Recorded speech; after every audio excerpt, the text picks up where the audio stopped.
Today's broadcast of Husson University's Distinguished Speaker Series is brought to you by MMG Insurance, protecting your piece of the world.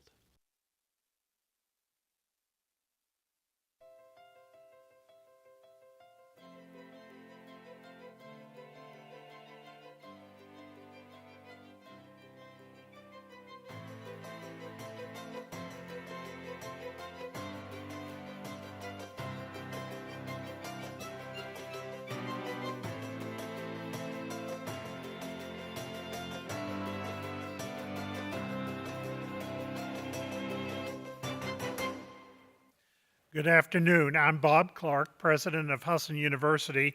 Welcome to the 2023-24 Distinguished Speaker Series. In a world where the economy is increasingly interconnected and global issues require innovative solutions, the need for exemplary leadership is more pressing than ever. Husson University, home to the largest School of Business in Maine, is pleased to continue to present the Distinguished Business Speaker Series as a way to highlight those professionals who navigate the complexities of a variety of type of businesses and provide inspiration to those they lead. This series, launched in conjunction with the opening of Harold Alfont Hall, Husson's new College of Business building, includes dynamic speakers from a variety of disciplines ranging from banking, government, and security to management, marketing, and more. Its main objective is to educate students, alumni, and community members on the challenges facing businesses and related professions, as well as to inspire those who will become the leaders of the future. The Distinguished Speaker Series is made possible by the sponsorship of MMG Insurance. MMG Insurance is a growing regional property and casualty insurer with operations in Maine, New Hampshire, Vermont, Pennsylvania, and Virginia. While headquartered in northern Maine, the company also has 3 regional offices outside the state and remote employees across the country. MMG writes in excess of $250 million in premiums in partnerships with more than 220 independent agencies, and it has earned regional and national recognition for superior service, ease of doing business, and as a best place to work. MMG prides itself on being an employer of choice and offering highly competitive salaries and generous benefits, as well as a corporate culture built on the core values of exceptional experience, continuous improvement, community engagement, integrity, teamwork, and family. These values have served the company well for more than 125 years and will continue to guide it into the future. Today, we welcome Sean Riley as our distinguished speaker. Sean has been in the hospitality business for 5 decades, managing properties from a 19-room motel to a company with 24 hotels and close to 700 associates. In 1989, he joined what is now Maine Course Hospitality Group, which was a restaurant company with 1 hotel and 7 restaurants. Over time, MCHG divested of its freestanding restaurants and focused on developing and operating hotels. The current portfolio of 24 hotels includes 9 Marriotts, 12 Hiltons, and 3 independent hotels. MCHG also works with third-party investors to help develop and manage hotel projects. In addition to its 24 hotels, MCHG is involved with 2 mixed-use projects under development in Florida, as well as 2 hotels in New England, all valued at close to $150 million. Riley has served as local chamber board and statewide boards like the Maine Innkeepers and Maine Tourism Association. Currently, he sits on the owner advisory councils for Hilton and Marriott, as well as numerous committees, and serves as an incorporator with Androscoggin Bank.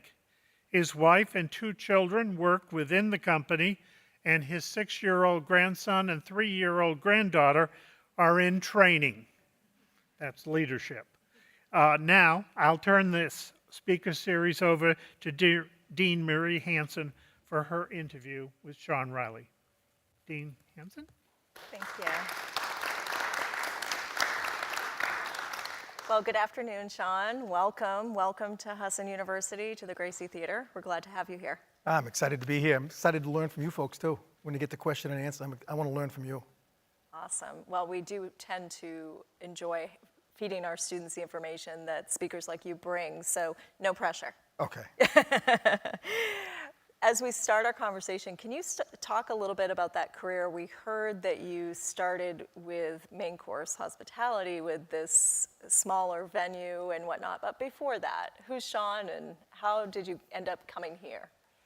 Well, I was a caddy in junior high, and I caddied for George Bush, #1. Ooh.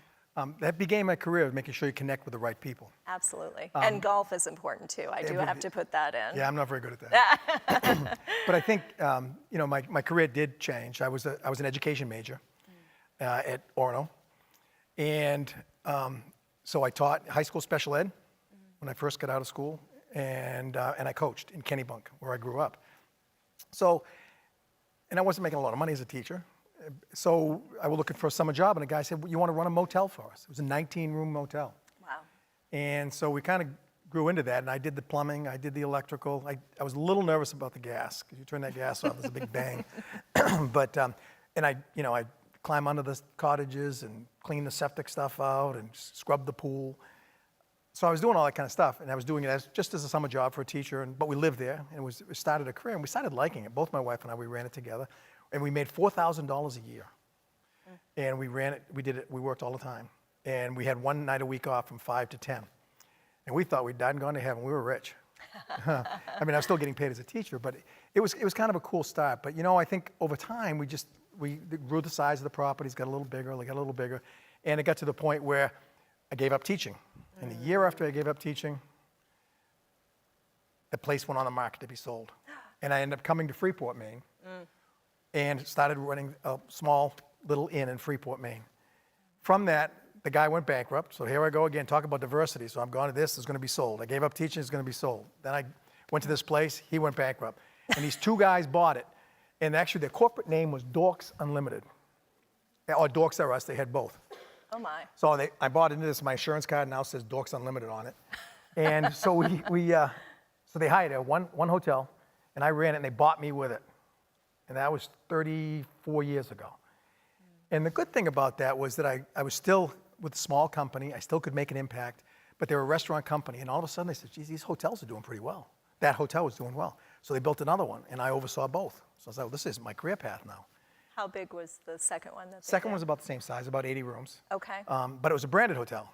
That's the first time we dealt with the branded hotel. And that worked. So then we went to another branded hotel, then another independent. And then we did our first Marriott in '04 and our first Hilton in '06. And that's where we really started saying, okay, we can improve the level that we're at. And so you kind of, in the industry, they talk about going up the food chain. We had the independent, then we went to the Comfort, which is a good brand, but it's not at the level of Hilton and Marriott. So we went to Marriott and Hilton.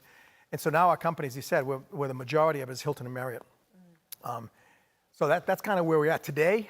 I mean, my goals were, I was a front office manager. I was a general manager. I was an ops manager for a number of hotels. And I was a chief operating officer and president for the last dozen years or so. And to be honest with you, I'm not that smart. But I worked hard, and I really took care of our people. And I think that's what made the difference for my career. What was your favorite role out of all of those that you just listed? It wasn't climbing under that cottage number 12, that did not have a septic system. It just had a cesspool. Oh. And I had to fix something under there. So that was not my favorite part. Not But that I think every one of those molded me into who I am today. So every one of those positions, every one of those hotels made me. And I think if I offer some kind of wisdom or advice, is that every job you've had, you can take from it and learn something to mold you into maybe the CEO of a company. And that's really what did it for me. I didn't have any education like a lot of you had the business education. I was a teacher, I had education. When I was a teacher, I learned from the superintendent and the director of special ed, and they became mentors for me. And some of the things they told me back then, 35, 36, 37 years ago, I still do today. Like what? So the superintendent I always talked to, he was such a schmoozer. He'd walk up and he'd put his arm on you and say, how you doing? How's your wife? How's your kids? But he really cared about the people. And I think that's one of the things I learned from him, is like when you take care of the people, when you're talking to someone, you don't talk about yourself. And that's why this is kind of hard for me. I'm not trying to talk about myself, but you don't talk about yourself. You ask how the other person is. Because if you talk to other people and they feel good about themselves, they're going to like you. It doesn't matter if I have anything good to say or not. They really want to know about themselves, and they want to be able to tell you. So they actually taught you customer service, but you were in education at that point. Yeah. So you never imagined going into business back when you were in college? Nope. I mean, I mowed lawns, and I thought maybe I'd do that, but I'm glad I didn't. Yeah. So the transition into today, you're in the CEO role, which is obviously a very important piece, but there's a lot of people working with you, for you. How do you handle, you talk about culture, how do you handle culture? How do you describe that to them? I'm sorry if I go off on culture, because that is probably the most important thing of our company. And I think if I had a strength, it'd be that I was part of developing that culture. I wasn't the guy, Right. but I was part of that. And I think that to our company, when you talk to people throughout the state of Maine at first, but then throughout the nation with our affiliations with Hampton and Hilton and Marriott, is that Maine Course has a culture. And again, it's not because of me per se, but it's because of what we've been able to do as a team, as a family. And I think the way that the culture really is, and I don't think Mr. Marriott came up with it, even though he's 100 years old now, but I think if you take care of the associates, and you take care of the guests, and they take care of the guests will keep coming back. And then we'll all get our good paychecks and we'll get raises and bonuses. But it's got to start with that. We've got to take care of each associate. And that is the key. You take care of the associates keep taking care of the guests, and the guests will come back. And then that's where I got to where I am. Because I really believe that strongly, is that the more, I think the people who have risen in our company are not necessarily the smartest. Obviously, I'm an example of that. But I think they're the ones who really take care of people. And if you do that enough, you garner all the support you need to run a company. And I'm not doing most of the stuff anymore. I did a lot of plunging toilets, a lot of sheet folding, but and actually the willingness for a CEO or a president or an ops leader to jump in, work side by side with an associate, that goes right back to what I just said. Take care of the associates. If they see you doing that stuff, or plunging a toilet, they still can't get over a CEO plunging a toilet. But I am pretty good at it. Oh, good. We'll keep that in mind if we have to go. But I do love the circle that you just described of taking care of the associates, then they take care of the customers. I think sometimes we hear customers always first. I'm hearing you say that in your culture, your associates are first. Yeah, and I think it doesn't mean you have to say, if an associate screws up and the guest is right, that you don't deal with that. But maybe I failed in not providing that associate with something they need if they're screwing up. And yes, you had to get customers always write that thing, and to some degree that's true, because you don't win a battle with a customer. If they say this, then that's what it is. And I think that's why Hampton and a lot of the brands now say it's 100% guaranteed satisfaction. And that scared us when we were independents or we were the lower level brands. Oh no, everyone's going to ask for a free room. It doesn't happen. There'll be a few not so nice people that'll do it just cause, but most people are pretty good about that. They just want you to know that you took care of their problem or that you care.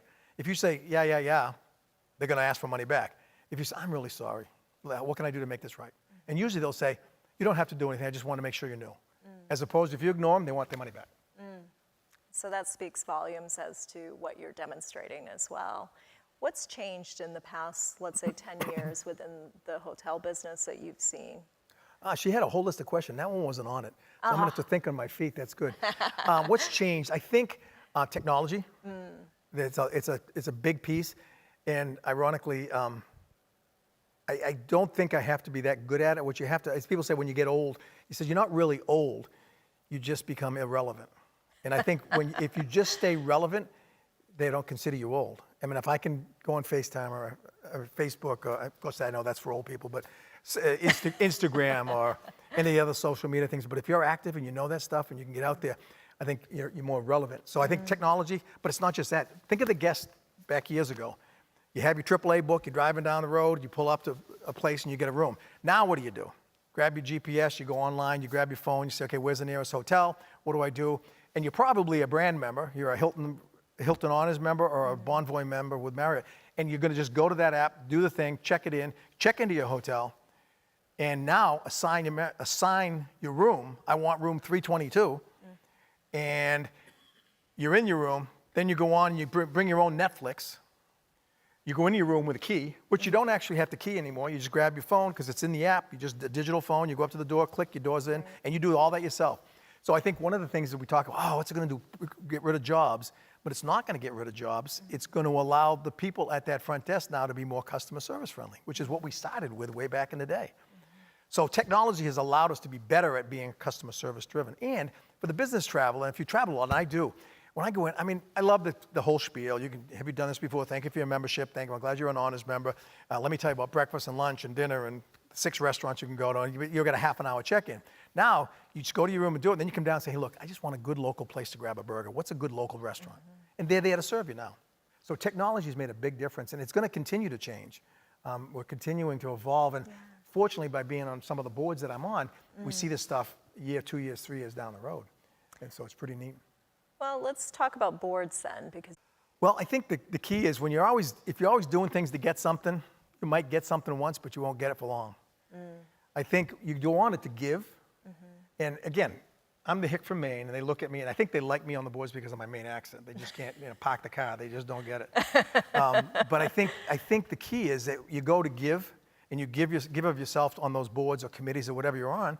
And when you do that long enough, and all of a sudden something good comes out of it. I'm not going to get something out of it, other than I actually learn a lot from it. I mean, I learn because these people, I'm in people that get companies of 100, 200, 300 rooms, and they're my friends. And so I'm learning every time I'm on that. So that was a byproduct that I didn't know was going to be there. I'm just going to offer this support. Ironically, because I'm a little bit more mature in age, we've begun a succession planning for 5 years, 10 years down the road, whatever. But the guy who came to join us, become president of our company. I'm CEO. I was president and CEO till 2 months ago. So now we have a president and a CEO. But I met him 15 years ago on one of these committees. Now, when I joined, I was going there to give. But we got a president who's going to be able to take our company to the next level in the next 15 years. So what's the difference? What's CEO, president? Where's that going for your company? That's a great question. Does anybody here know that answer? 'Cause actually, I don't know yet. We're still trying to figure it out. I think I'm probably going to be, he's done the same job. He's been a CEO and he's been a president. So we're working through that stuff. I would say maybe a little more strategic on the CEO level, a little more development, that kind of stuff will be our roles. But he's done all that stuff too. So we're just dividing and conquering. And he has this message. He says, there's 2 of us that have done this stuff before. And by the way, when you go back to culture, he's with us because of our culture. He came to us because he heard of our culture. And I wanted him because I knew where he came from and the kind of culture he had. So when you're hiring senior executives based on culture, it says something about the company.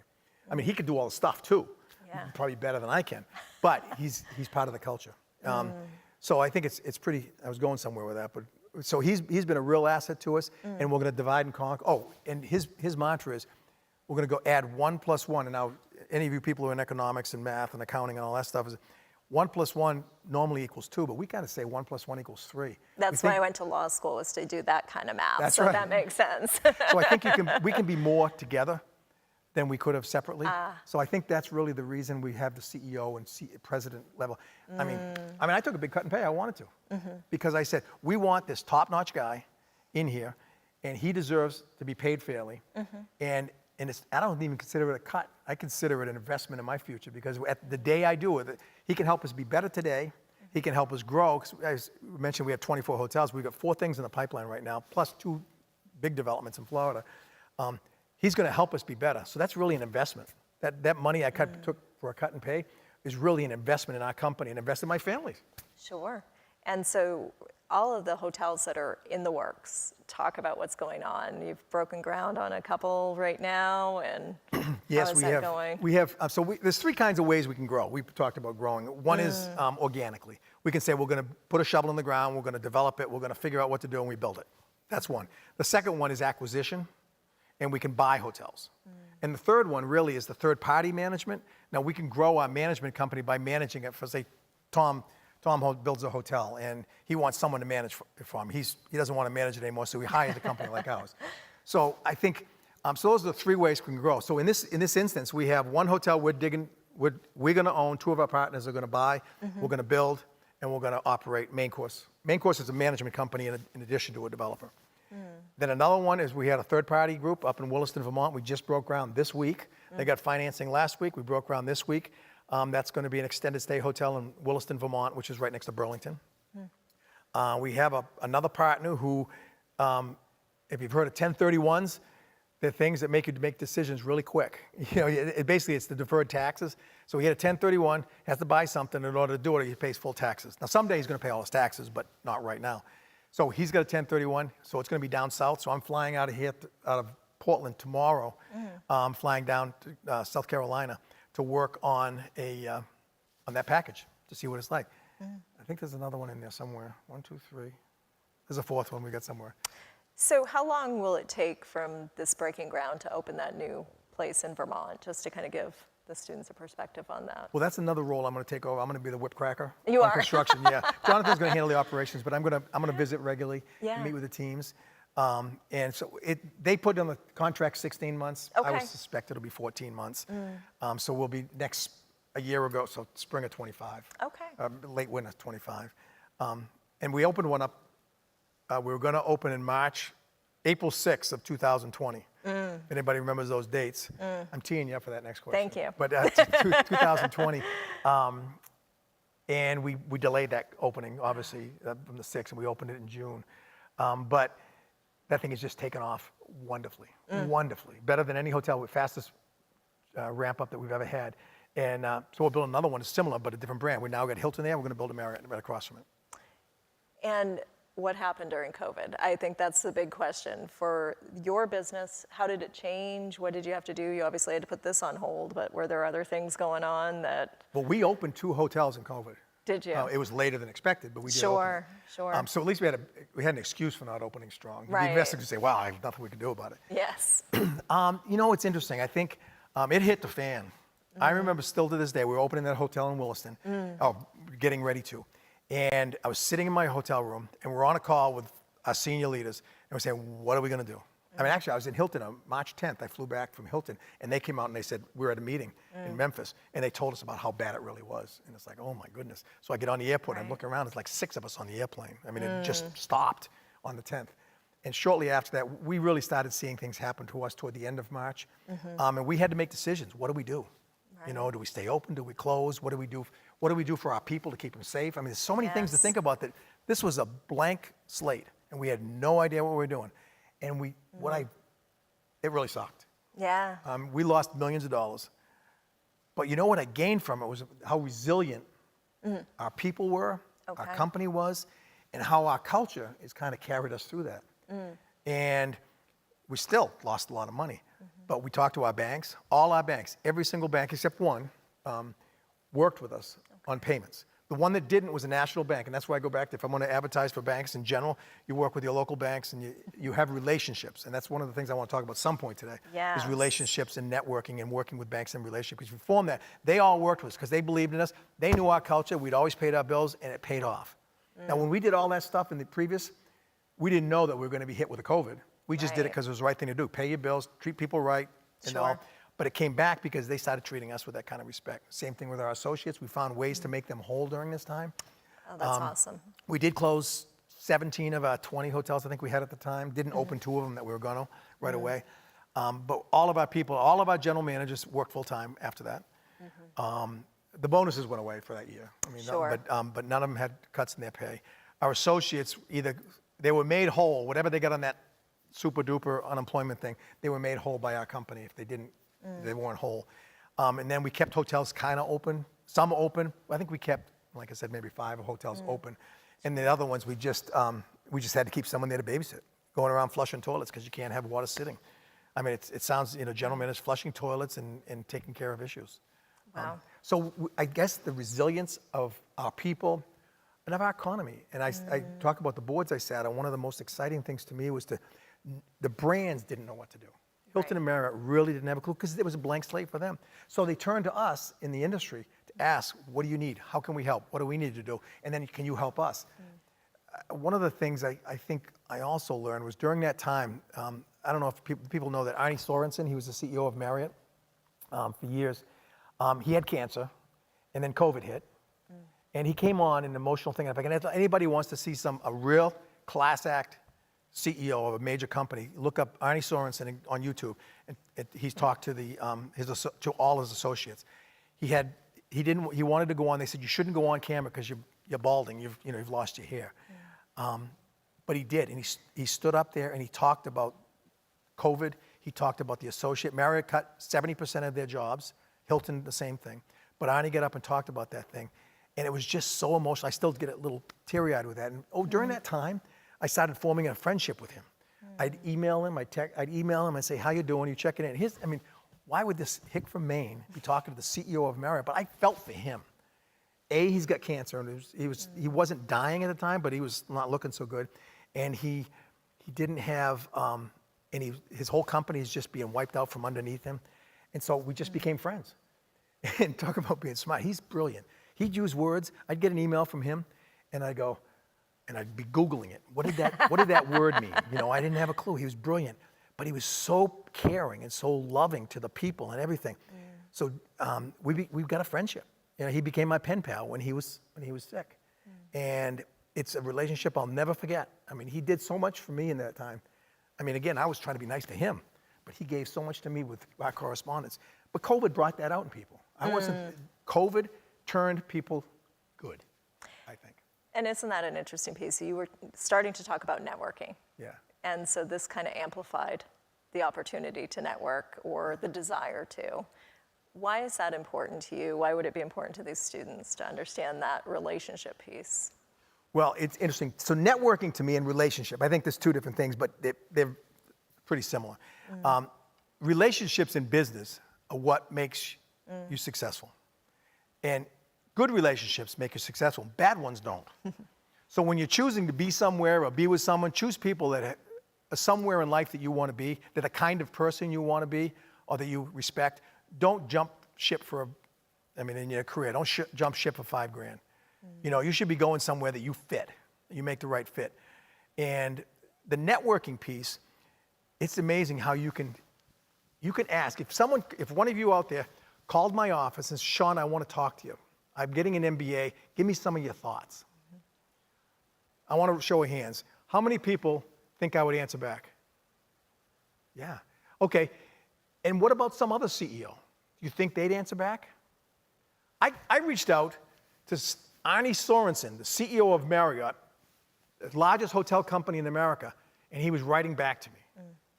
So that networking, I was doing it as a gift to him, my way of giving to him in a tough time. But CEOs, presidents, successful people want to help other people. So if any of you don't reach out to me, so be it. But if you do, you've got an ear with me, and I offer that to people. I think that's, in fact, people in the audience, I don't care, people call. I think you can do that, and other people too. It's not just me. I'm not anything special, but people get to my level, and they want to give back. This industry has given me everything in my life. My family, my career, my kids' careers, my grandkids have things that they never would have had if I was not in this business because of this thing. So why would I not want to give back to that? Because I have people like a Peter Daigle or Jack Crawford or Pete and Paul, the guys I work with, all these mentors that gave so much to me. I think that's pretty cool. And they all gave to me during that time, so why can't I give back? And I guarantee you, if you call any head honcho, general manager, say, can I just get some advice from you? I guarantee. If you call any of our hotels, feel free to call any of our main course hotels. Talk to the general manager and ask them for advice or ask them for thoughts. I guarantee they'll answer your call and they'll get back to you. So that networking has got me to where I am today. If without that, I'd probably still be, under that cottage with the cesspool. Which probably wouldn't be that fun, but it did teach you something. Well, it did teach you to make sure you don't have cesspools. I didn't fall in. But it was okay. Well, and all of what you just described is success, and those are all great things. Are there failures? Are there other things that you would identify or any things you would change within this career path that you've taken? Sure. I think failure is a tough word. I think fear of failure is the biggest problem, so don't worry about that. You don't want fear of failure because you're not going to get anywhere. You want to win, you want to do a good job, and you do it. And you're gonna fail through that. But a failure is just a short-term thing. And I had to think, I said, what have I done? One of the things that I passed, and I think perhaps life has changed for people in general and what you feel, but I think I probably didn't spend enough time with my kids because I worked real hard. And to this day, they still slap me on the side of the head. Dad, you're fine. We're good. We came out okay. And in fact, when we get around the table having dinner together, they're talking about business, and I don't want to talk about business, so it's switched now. But I think I didn't focus on that. I didn't pay as much attention when I was with them. There were times that I still remember this day. It still bothers me. I was on a Red Sox game. I got a call. The 3 to 11 person wasn't going to show up. Someone said, I can cover it till 5. So I had to come back from the game from Boston to come to that. And here it is. That's 40 years ago, 35 years ago. And I still remember that. But what I think the failure was that I didn't necessarily figure out how to focus right. So I'll tell you, I did learn from that. So I think every failure you go through, you can learn from it. I have 2 grandkids now who just can't get rid of me. And I've turned it around. And when I'm there, the phone's away. Unless I'm taking selfies with them or we're watching something on YouTube for them, I'm with them. I'm focused, I'm there. I want to spend time with them, I make time to do it. And I think a pendulum swing, if you look at a pendulum, it goes from side to side, and you're going to be too heavy on work this week. You got too much going on, you're going to work 60 hours. Okay, that's life. But then over here, you're going to say, when you're over here with the kids or the grandkids or in your life going hiking, you've got to find a way to get that. It's not going to balance equal every day, but it's going to spread out. And you're going to be able to do both those things, but you got to plan for it. You can't just accept that, someday I'll get to go into a ball game, or someday I'll get to go doing that. So I think that's a failure that I felt I had, but I've turned it. That hotel that I was at before I came to the Freeport Inn, I wasn't great. I mean, I was a teacher, and I'm still a homegrown guy. I haven't gone to the education for it or anything, but when I was at that, I probably wasn't as great a GM as I could have been. And when I left that, and when it was going to be sold, and he was going to sell it, and it just was a rough time. I think what I learned was that there's a few things that I need to improve on. So I took that could have been considered a failure, and I said, okay, I need to be a better communicator. I'm thinking the relationship with the owner, I was not a good communicator. Not all my fault, but the communication still wasn't there, so I took responsibility for it. And the second thing is when I grew, I was like 30s, early 30s, late 20s, I guess the early 30s. I wanted to be everybody's friend that I worked with. They wanted to be my guy. I wanted them to look at me as their buddy and everything. And I still get that. I still can be a buddy. But there is a line at which you say you can't do that. So those are the 2 things I took away from 35 years ago that I still remember. I've got to be a better communicator, and everybody can't be my friend. Or if they are, they've got to understand that that friendship can't get in the way of what we have to do to run a business. So those are good life lessons. Are there others that you want to tell the students that you look back now and you say, oh, Sean, you should have done that in that role? Well, I think that's a big one, the communication and the friends. I think in general, I don't look back that much. I just look forward, and I think all of a sudden I start realizing the things that I could do now. I mean, I've got a guy that president of my company has got me using OneNotes, and another person on our team's using share drives, and I'm doing all this stuff. And I saw you take a really good selfie out there, so I know that you're learning how to do this. So, I guess here's something I learned. So I used to visit, when I was a GM at that small little hotel. I'd call every shift on Thanksgiving Day and thank them for working. I thought that was important. Thank you for working, happy Thanksgiving, thank you for working. I said, well, I'll do it on Christmas too. It's no big deal, 3 calls. So I called midnight shift. I called the 7 to 3, and I called the 3 to 11. So that was pretty easy. We got a second hotel, so I said, all right, I'll do that. Get it with 2 hotels. How many hotels did I have now? How many hotels do we have now? Do you remember any? 24. 24 hotels. Somebody do the math quick. That's a lot of freaking calls. And I do that now. I call every hotel, every Thanksgiving, and every Christmas. And why do I do that, do you think? And I talk about you take care of the associates, take care of it. If they're working on Christmas Day, that's a pretty tough thing to ask. Same thing with Thanksgiving. But we're open 24/7. Now, we do pay double time, too. So, I mean, I'm not just saying thanks because I don't want to pay. We're paying them double time. But they ought to know that we appreciate what they're doing, that they're working. And they need to be told that. So even though it takes some time, I tell you, the last call at about 7 o'clock on Thanksgiving night after eating all day, it's not as exuberant as the first few calls at 4 o'clock in the morning. And ironically, they've come to know that's coming. I call a night auditor at 4:30 and it says, Sean, it's kind of late, isn't it? I was, come on, you got the freaking CEO calling you at 4:30 on Christmas morning and you're saying I'm late?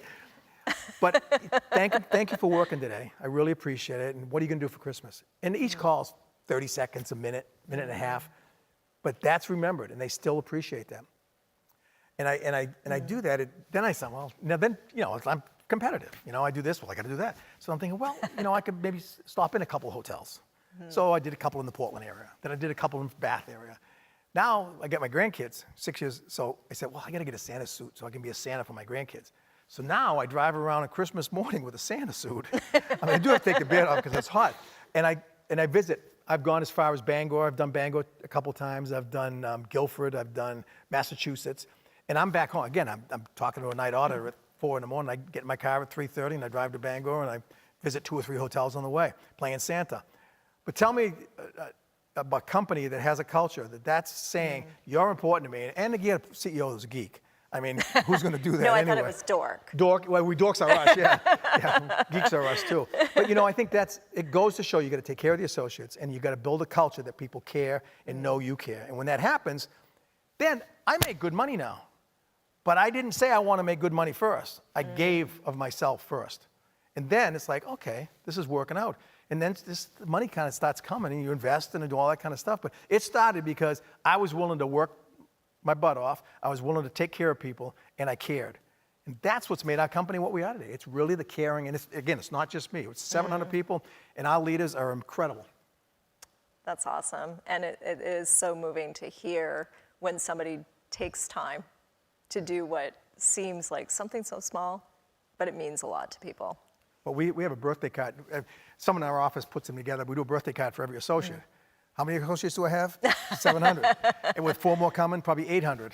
Probably 1,000 when you talk people coming and going. What's another 100, right? Yeah. So I sign every birthday card and it says happy birthday. And I don't just do happy birthday, Sean. I mean, it's not all very unique to, to you or to someone else. But I'll say something. I hope it's a great day. Enjoy it. And all our leaders, I'll write a note in addition to that. So I love doing it, and I get comments coming back. And I'll see 75 birthday cards lined up on my desk, and I got 3 days to do them. And but what it does is then I get a voicemail from one of our night auditors saying, hey, thanks, Sean. I got my birthday card. Thank you very much. Now, the night auditors are worth their weight in gold. I visit hotels, and they say, Sean, I got your birthday card. Thank you. And, it's just like it does matter to them. And the one that really gets me, and I still get kind of teary-eyed about it, is that I went to this hotel, and he said, Sean, thank you for my birthday card. I got it this week. I said, well, that's great. I'm glad. I'm glad you do. You're welcome. He said, no, I want you to know I really appreciate it. I said, no, I get it. I get it. He said, no, I mean, I really do. I went to the mailbox that day after work, and my mother always sends me a birthday card on my birthday, and it's always there. And I went in there, and she didn't send me a birthday card. But you did. And one step further, he said, just so you know, my girlfriend broke up with me that day, and that card made all the difference in the world. So when I get 75 on my desk, and sometimes I walk in, I'm like, oh, but those are the kinds of things that make a difference. And those are the kind of things that if you're going to build a career, you want to reach a level of success, even if you don't make the money or you don't get there the speed at which you want to do it, if that's your impact, I think in one of the speeches, one of the things they said, we're going to do positively impact lives. That is our purpose. And if that's a deep purpose, if you've got your own purpose, or you decide who you are and what you want to be, live that. Live that life and find a company that fits for you. I'm not saying you come to work for us because it might not fit for you, and that's okay, but find something that fits and then get your own purpose. Figure out what your purpose is and then live by it. And then make every decision you make, you go back. When I'm doing something, I go back and says, does that meet our purpose? Or does that meet our values of integrity, respect, fun, and family? If it doesn't, I probably shouldn't do it. It's kind of like my guiding post of what I should do and shouldn't do. Thank you for identifying the values. It fits. I'm seeing that resonate through everything that you're saying. Especially the fun. Yes, absolutely. I sat on a group. We had a team do this. But I sat in on it. And they were at the thing. I said, we could have fun. I said, I think I had an opportunity to work for another company with a lot more money and everything, but it wasn't a fit. And I'm thinking, what if I lost that? What if I couldn't have fun with what I was doing? I said, and I don't want to work like that. I think that fun was in there. And I mean, Dorks are, our company and corporate names, Dorks R Us, Dorks Unlimited, Twinkie Maker, because they worked at a Twinkie factory together, Wingnut Hospitality. I mean, we got all of these crazy names. But our partners like that, a bunch of fun guys. And so why would we not have that as a value? And when you go into work, wouldn't you like to have fun? So if that's important, some people don't. Some people, we offered that when we first opened a hotel in Augusta, Maine, years ago. We went in and said, look, we're going to have some fun. We're going to be crazy. We're going to do some fun things. And if you don't like that, it's okay, but that's who we are, and you don't have to be here. Thinking, that's just something you say to everyone. No, we want to be fun. The next day, someone called in and said, no, we don't want to have fun. 2 people quit. I'm like, what? But it's probably good we found out day one rather than waste our time on it early on. Well, here we would appreciate it. I know the team I have the pleasure of working with every day, that fun is something that we try to look for, so I appreciate that. Speaking of fun, I know that you love education in general, and we have students in the audience. We have people that I know have burning questions, so maybe we'll just turn to the audience a moment and see if there's any questions that they want to do. So we're going to grab a microphone and bring it over, but... Who's got a question? Someone who raised their hand? Can you come down a minute?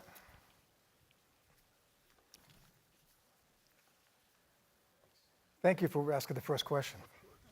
So one of the things I've always said, I'll get you a question in a minute, okay?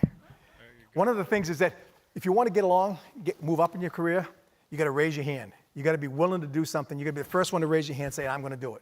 Now, he just got paid $5 for raising his hand. Now, there's not going to be $5 for every one of you, just so you know that. But he was the first person to raise his hand, so I think he deserved that, and that helped me get the point that I didn't make, so I probably got to give you another couple bucks because you just saved me. Because I really wanted to let people know when you raise your hand, you can move along, and you get a lot further in life and a career. And when someone raises their hand and makes my job easier, they get more. So I'm sorry, go ahead. What's your name? Well, this is what he did. So what's your question? First of all, thank you very much. I usually raise my hand first. I hate the awkwardness and you just looking at us and looking back at you just being awkward. So I did come a little late. So I wanted to ask, like, what's like your hotel? Like, what do you run? You must have already talked about it, but I wasn't here. So I just... Okay, sure. A quick brief thing. Maybe I get $2 back. You weren't here on time. No, so I think one of the things, I ran a motel that had a cesspool. That was my first hotel. We have 24 hotels now. Hiltons and Marriotts mostly, with some independents. And we're developing about 6 other hotels as we speak. Perfect. And we have a student in the audience working for you, right? Is that right? Yeah, there it is. All right. He didn't work last Christmas. Otherwise, he would have got a call. So if you sign up for Christmas, you'll get a call from the CEO. What else do we have for questions? There we go. Yes, please. Well, the price does go down as if later in the questions they go. I'm going to donate it to Husson. Okay, there you go. Donate it to Husson.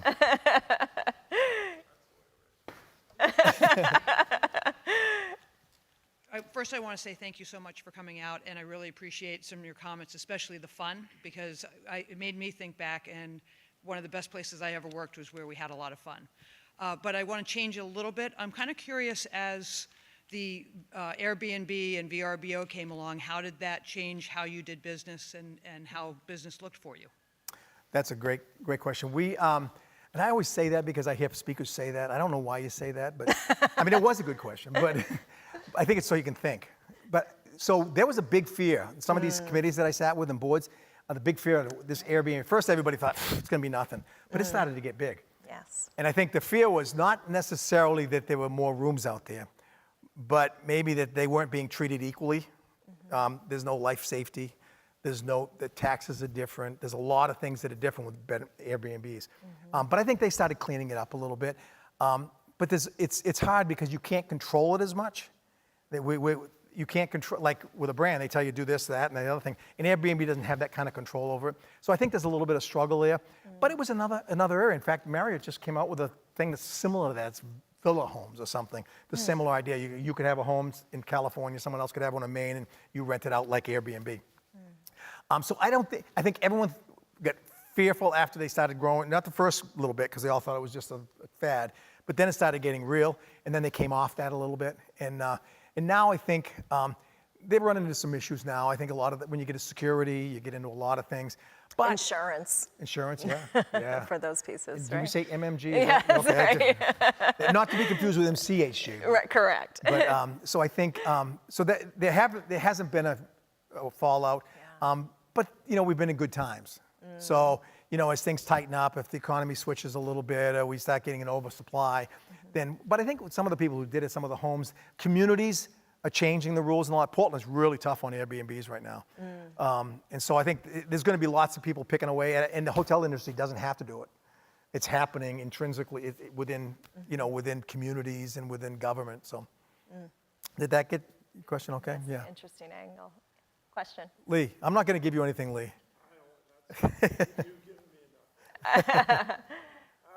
talk about the value of relationships and the value of the community and giving back. We require and ask our students to do community service, 40 hours during their 4 years here. Can you talk to them about the value of community service and giving back? So the value of community service. 40 hours is what they're asked during 4 years. What does that look like for you? I'm feeling like she thinks I didn't hear that, but Oh, no. I'm getting old. For the folks online. Sean's getting old. Say it again. Hence my succession plan. No, I didn't. Fun. Yeah, it's fun, right? So I think it's very important. And I think what you can't do is you can't mandate it. Well, you can, because you're pro. But I think when you do something for a community or do something for an organization, this I consider, I'm not doing it for a cause.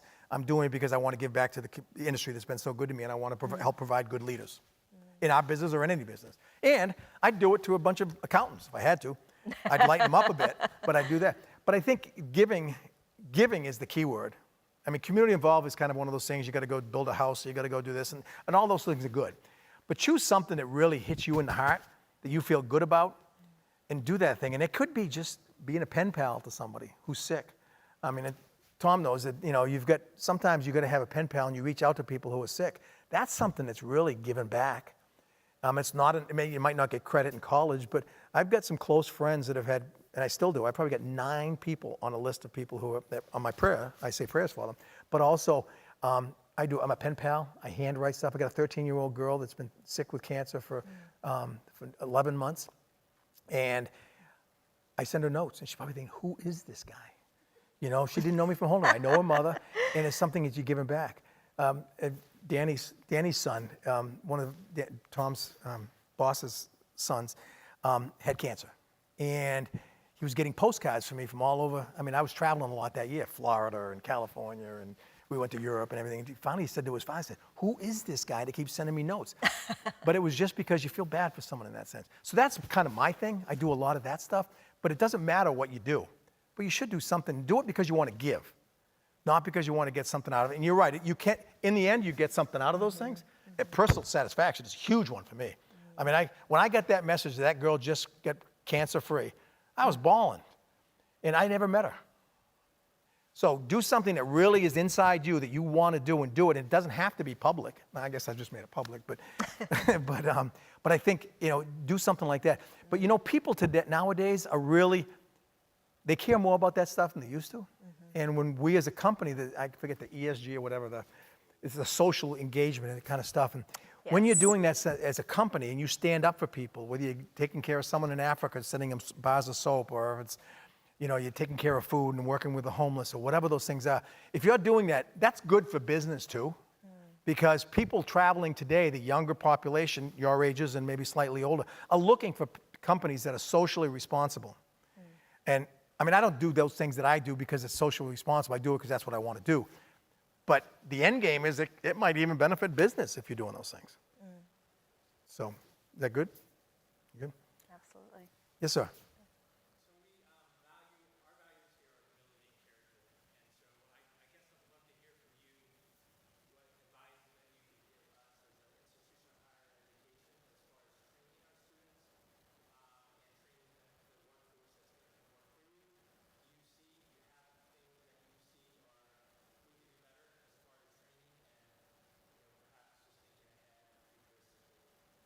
Well, that's great. So thinking about that, I'll just repeat for our online, not for you. For the humility and character that stand on our crest for Husson, what do you think that we need to do with our students as they're getting ready to go out and lead and or work with others or themselves being in the workplace? So first of all, I admire you for asking that question, because that says you want to be better. And one of my famous quotes is, you don't have to be sick to get better. It doesn't mean you're not doing something right, but it doesn't mean you can't get better. So I think you're constantly looking for that progressive change and positive change is a good thing. I mean, I try to have humility myself, and I am a character. So, I mean, I probably could fit here pretty well. But You're hired. Yeah. But I think what it is it's realistic expectations. And I think having people not necessarily like me, again, I can be a figurehead, I'm a CEO and all that stuff, but getting into the fields of whatever the programs are, and I know they're doing internships and all that kind of stuff, and I think that's critical. But staying in contact with the real world can make you, I think, a college better. And it doesn't mean you have to send them out to work in the field for 3 months making beds on our end, but it does mean you've got to have that input, you've got to have that thing. And I know I've been to a class here and with Lisa, and I think the more people you have doing that kind of stuff, you're getting the reality check. I mean, you get a book and then you got reality. And there's something, you need the book and you need reality, not just one or the other. And so as professionals, I would suggest that you rely on people who are professional in whatever field you might be working in to be a guide for you. I think that's, and I love doing this. I mean, I volunteered for this. I talked to Lee and he invited me, he said, yep, we're gonna put you on the board or whatever that thing is. I said, that's good, but I'm not going to do one meeting. I said, I just feel like if I don't do something else, I don't need a resume build. I've been doing this long enough, and of course I'm gonna expire soon. Remember, hit by a bus. But I want to do something, and this was one of the things I wanted to do. Not necessarily this one, but something I went to see, went to But now Lisa's you're class. stuck doing this, so here we Well, go. that's good. No, and I love doing it. I love doing it. And I did look at the list. I'm like, Distinguished and Sean Riley usually don't go in the same sentence. They don't go in the same sentence. And I think, Well, there's the humility that we were just asking no, that's about. reality. That's the reality I'm talking about. I mean, between Senator Collins and the guy from L.O. Bean and stuff. But I think what I can do is I can bring that front line. I mean, I've been off the line for a while, but I still talk to the people every day. And I think that's what's important. So I think that would help. Doesn't mean you're not doing it. It just means, in my mind, that's a focus that's real important for providing students with a new, the reality-based thing, not just what you learn in a book. And I go back to the same thing. As a student, call anybody outside this room. You don't have to do just your professors. Call someone in whatever field you're in and talk to them. I guarantee the senior level people will help you. Absolutely. Well- Another question? Where do you see your next steps? I'm doing a podcast in southern Maine tonight. Yeah, can you talk about that? There's technology enacted right Well, there. it's kind of like going to a Hilton meeting and talking about Marriott. Is Uh-oh. that okay? There's another school that I wanted to give back. Sure. And I said, well, why not do a podcast? Right. I think I had the idea when I was up here. You guys had a new media kind of thing, which these folks have been great. But I think to do a podcast, it's going to be called Bed and Butter, hotel and restaurant, Bed and Butter. And it's really going to be, I wanted to call it Impact because that's big to me, positively impact, but I didn't sell it to the students. But the students are going to produce it. The students are going to, there's another department that's going to work on the logo and the name and putting them together. Another department's going to get it out in the social media fields with, with podcasts. That I don't know yet. But I just bought this microphone. Oh, it's wicked cool. And it brings up color. It's really cool. And I did practice it. So I'm going to go home and do that. But I think that was a way of giving back, and I'm going to bring in people from around the country to speak on hospitality. Both, some people from Portland, there's 2 of them already that have done it, and they're going to be from Portland. A couple others from other states, senior executives. I think David Marriott's one guy I want to get on there. I'm thinking he's a young guy with Mr. Marriott's family. He's the next generation, and I'd love to get him on there. Absolutely. So it's not out there yet, and we don't even know how it's going to come together, but it's, so at some point it'll be out, it'll be It's a available work to in all progress. students. It'll be all it's not just students and hospitality people. So we're closing in at the end of our hour together. What's keeping you inspired today and for the future? You, Marie. Oh, I love that. So, Well, to be so able to that was give the back. fun part, right? Right there. Well, the fun is the part that keeps Yes. me inspired. And I think if you can love what you do and then find people you want to do it with, Right, right. you go to Inspired every day. Now, there's a lot of crap that goes on in our business. And my job, there's a lot of crap that I have to deal with. But what gets me through it is the fun stuff and the stuff that can impact lives. And that's me. And it doesn't mean that it's going to be the right thing for you. You could be totally different than me, and that's okay. But figure out what's really important to you and then find something you can do that's like that. So what inspires me, when I sit down and talk to someone and they say, thank you for my birthday card, my mother didn't remember, and my girlfriend broke up with me. That's an inspiration to me. Or when I call a hotel and they said, oh, another one. So we just had a gal who's one of our senior leaders who had some sickness going on, and she just won a national award with Hilton. Incredible. That probably is one of the most inspiring things that I've done. She's a close friend, and there's a lot going on in life. But that's probably one of the best things that I've ever had happen, not to me, but to be part of. And that's what inspires me doing that kind of stuff. And it's beyond making a buck.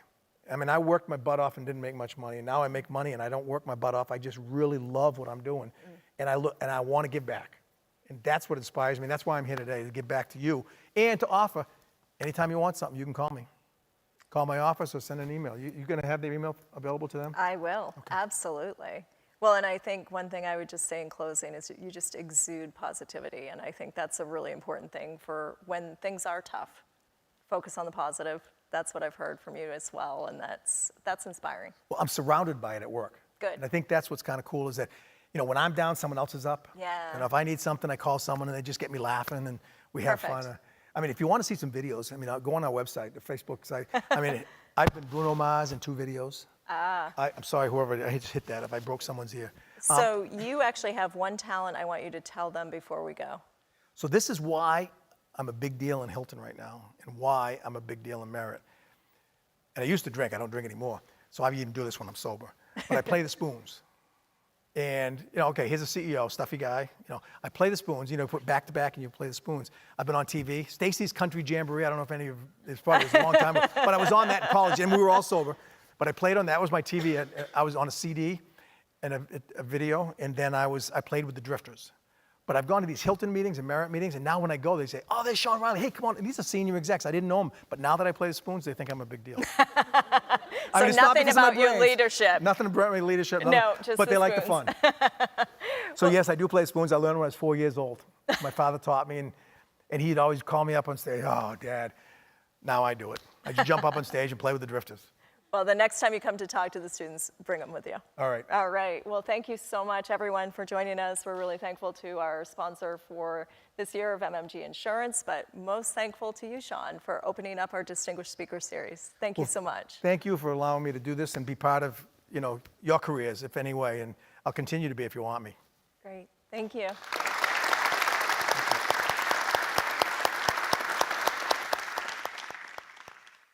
MMG Insurance is a proud sponsor of today's broadcast of Husson University's Distinguished Speaker Series. MMG Insurance, protecting your piece of the world.